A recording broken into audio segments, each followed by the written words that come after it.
Good day, Father Matt Williams here in my parked car, and it's raining. I hope you're doing well.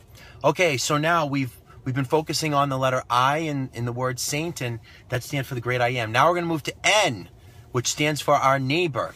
And it's very clear, we cannot be loving God and hating our neighbor. In order for us to say that we love God with our mind, heart, soul, and body, that must now flow out to the way that we love our neighbor. God loves people, right? God loves humanity. God so loved the world that he sent his beloved son. And so, if we love God, we want to love the things that God loves. The things that are important to him are important to us, which means God's people. So all people.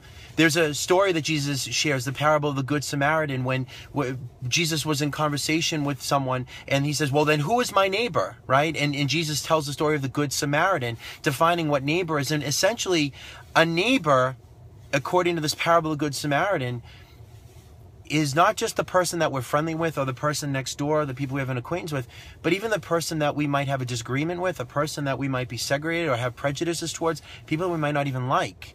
Our neighbor is everyone, and we're called to show mercy to everyone, not to portion our mercy and our love just to people that we know and that are good to us, but we're called to have mercy and love for everyone, right? Who is our neighbor? Like, love one another as I have loved you. Greater of love has no one than this, Jesus says, than to lay down one's life for one's friend. Great little story about John Paul II.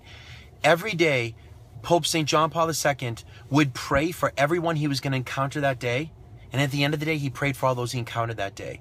So John Paul was always praying for his neighbor, for those neighbors he was going to meet today, because he recognized in every person a unique, unrepeatable masterpiece, a gift that comes from God. So he prayed every day for every person that he would encounter that day, that he could encounter Jesus in that person and receive the gift that Jesus wants to give in that through that person. And then he prayed for that person at the end of the day. What an awesome way to begin and end your day. Praying for the neighbors you're going to encounter. Pray for the neighbors that you did encounter. Have a great day. God bless you.